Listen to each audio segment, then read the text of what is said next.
So that's what we're here to talk about today. What exactly is sudden death? And so, taken literally, it could mean death from any cause, be it a lightning strike, an unlucky bar fight, a motor vehicle accident. In the sense a cardiologist has in mind, it is a kind of lightning strike. It's an electrical storm inside the cells of the heart. What sudden death is not is a heart attack. When people use the phrase heart attack, they're thinking of a clogged artery that blocks off the heart's blood supply. Now, that's an important kind of emergency, but it's fundamentally a plumbing problem. It's important our plumber gets that pipe open and restores blood supply. But a patient may have minutes to an hour of symptoms before they're in genuine danger. That is not sudden death. Sudden death is the guy at the grocery store checkout who drops unconscious in a matter of seconds. No warning. In an instant, life is elsewhere. That is an electrical emergency. Something has disrupted and short-circuited the heart's rhythm. And if it isn't restored immediately, there is no hope of recovery. To understand sudden cardiac arrest, as we call it, we need to understand a little about the normal heartbeat. Now, the heartbeat is a biological magic trick that should inspire awe. Imagine a single pacemaker cell, not the electronic kind. I'm talking about the cells of the heart that generate the heartbeat. This natural marvel of engineering acts like a clock in the way its spontaneous dumping of charged ions starts and sets the heart muscle beating. I'm going to bend a metaphor from the mathematician Dr. Stephen Strogatz and ask you to think of a fan at a sports stadium, by himself, jumping up, throwing his arms in the air, and sitting back down again. A wave of one. That is a single pacemaker cell firing. Now imagine that entire stadium working together, rising, raising their arms, and sitting back down in concert. That is your pacemaker, the sinus node. 10,000 cells working in tight synchrony to generate a wave and pass it out to the 2 billion cells of the heart. Now, consider those fans rising and jumping up and throwing their arms up and sitting back down again in any order they wanted, with no organization. That is sudden cardiac arrest. If something isn't done to reorganize those fans, and immediately, death is imminent because the heart doesn't beat. So, why should we care? Because sudden death is everywhere. By conservative estimates, it kills more people than every cancer combined.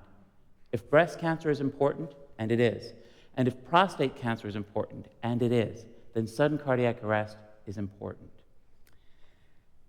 It's a little haunting to know I could go around this hall and I wouldn't get past the first 2 rows before I met someone who had lost a loved one at a surprisingly young age to a heart attack.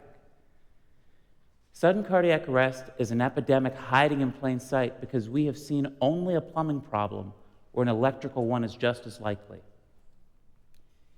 And that's a disastrous miscalculation because plumbing problems and electrical problems have completely different therapies, and because the risk of sudden death can be transmitted in the family. We might miss the first arrest, but we shouldn't miss the second one. Yet we do, because finding people at risk for sudden death is often very difficult.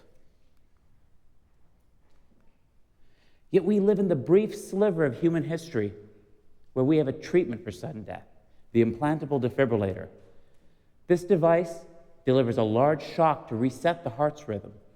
The operation is a minor procedure where a wire is entered from a vein in the shoulder, placed inside the heart, and hooked up to a battery and a computer chip that's tucked under the skin and the soft tissues. Now, if these devices were free, had 0 risks, and never failed, the answer would be simple. We'd put them in all of you. Unfortunately, and unsurprisingly, it's not that straightforward. Although defibrillator implantation is a low-risk procedure, it does have rare but important complications. And these devices can fail us either mechanically or in how they do their job. Rarely, but it does happen. And we have to factor in the cost of a $20,000 device in our modern healthcare economy. So we have to work at this imperfect solution. ICDs definitely work. Defibrillators save lives, but they're expensive, and they do have rare risks, and they may fail us. So we have to pick out the faces in the crowd who are truly at high risk. Otherwise, we'll put too many defibrillators in people who will never use them. That said, it's often maddeningly difficult to do. Why? Because the problem is not pick out the orange umbrella, find the orange one. The problem is find the orange one. When we look at people who are at high risk to die suddenly, the highest risk group might seem a little obvious. It's people who have miraculously survived a prior arrest. Now, their risk has been estimated somewhere between 25 to 50% of having a second arrest. So at least half these people won't need a defibrillator. We just can't figure out which half. That's compounded by the fact that all of those people who arrest suddenly make up a sliver of the people who actually do arrest. They are just a small part of the problem. So if we hope to have an impact on this disease state, we need to cast a wider net. So who else is at risk? Well, it turns out if you've ever had a true heart attack, that blocked artery we talked about, or heart failure, the condition where the heart can't keep up with the body's demand and fluid fills up inside a person, making them short of breath, swollen, and fatigued, that puts you in a high-risk group. Having a prior event is also a problem. Having a heart that's weak can be an independent risk. And doctors use a handy phrase to gauge how strong a heart contracts, called the ejection fraction. It's a measure of how strong the pump is, with an ejection fraction of greater than 50% being normal and presumably a low-risk patient, and an EF less than 35% abnormal and potentially a person at very high risk for sudden death. Just like every diabetic patient should know their blood sugar, everyone with any kind of heart history should know their EF. The problem is that all of those high-risk patients we talked about, a history of a prior arrest, a heart attack, a low EF, they make up a small portion of all of the people who die suddenly. They're the red, we're the blue. We just don't have a good way to assess the risk of sudden death in the general population. At every level, we need better tools to help us find the people who genuinely need our help.